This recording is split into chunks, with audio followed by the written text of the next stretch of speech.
রাদিয়াল্লাহু তাআলা বলে দিয়েছেন। তাহলে বিরোধিতা করলেন কারা? এরা মুসলমান, এরা আমার রাসূলের পিছনে থাকতো, তারা মুনাফিক। মুসলমান যাদেরকে বলা হয় মুনাফিক মুসলমান, মুসলমানের মধ্যেই এগুলো হচ্ছে, শান্তি তারা চায় নাই। রাসূল কারীম সাল্লাল্লাহু আলাইহি ওয়াসাল্লামের পিছনে নামাজ পড়তেন, আবার মুনাফিক ইহুদি নাসারার সাথে সম্পর্ক রাখতেন। তাদের কাছে গেলে তাদের, রাসূলের কাছে গেলে রাসূলের, তারা যখন বিজয় লাভ করতো তখন তারা বলতো আমরা তোমাদের পক্ষে ছিলাম, আমরা মুসলমানদের খবর কথা তোমাদেরকে দিই নাই। এই মুনাফিক। একদিন হযরত আবু হুরায়রা রাদিয়াল্লাহু তাআলা বসা রয়েছে,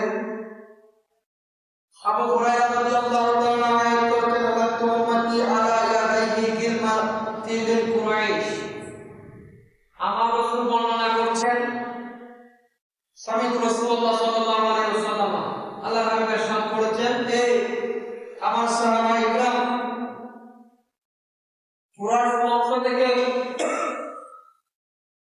একজনের হাতে এখানে বিশৃঙ্খলা সৃষ্টি হবে, কিছু মানুষ ধ্বংসের দিকে যাবে কুরাইশ বংশীয় লোকের হাতে। কুরাইশ, আমার রাসূল কিন্তু কুরাইশ বংশীয়, কুরাইশ বংশের ঠিক, কিন্তু কুরাইশ বংশকে দুই ভাগে ভাগ, একটা হচ্ছে উমাইয়া আর একটা হচ্ছে হাশিম। হাশিমি বংশীয়, উমাইয়া বংশ, দুই গোত্র। দোনোটা কুরাইশ থেকে দুইটি গোত্র বের হয়েছেন।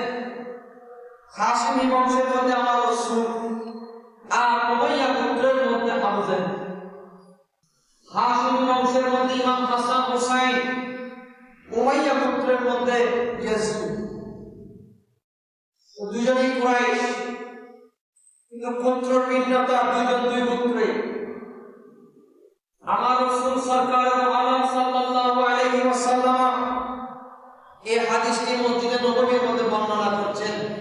পাশে বসা রয়েছেন মারওয়ান ইবনে হিকাম আর আবু হুরায়রা রাদিয়াল্লাহু তাআলা, দুজনেই বসা। ইমাম হাসানের রওজা, নবীর রওজা মুবারকের পাশে যাওয়ার বিরোধিতা করেছেন মারওয়ান ইবনে হিকাম, মুসলমান। হযরত আবু হুরায়রা রাদিয়াল্লাহু তাআলা বলেন, আমি দেখতেছি আল্লাহর হাবিব এই কথাটা কেন বলেছেন। আমি চিন্তার মধ্যে পড়লাম, টেনশনের মধ্যে পড়ে গেছি। আল্লাহর হাবিব এই কথাটা কেন বলেছেন? ওই বংশ থেকে একজন শাসকের মাধ্যমে আমার এই মুসলমানদের উপর বিশৃঙ্খলা সৃষ্টি হবে, আমার মুসলমানদের কিছু অংশ ধ্বংসের মধ্যে চলে যাবে। হযরত ইবনে হাজার আসকালানী রাহমাতুল্লাহ আলাইহি তিনি তা শরহের মধ্যে লিখছেন, হযরত আবু হুরায়রা রাদিয়াল্লাহু তাআলা মদিনায় মুনাফিকরা যখন ওদিকে বলিতে ঘুরতেন, তিনি সব সময় একটি কথাই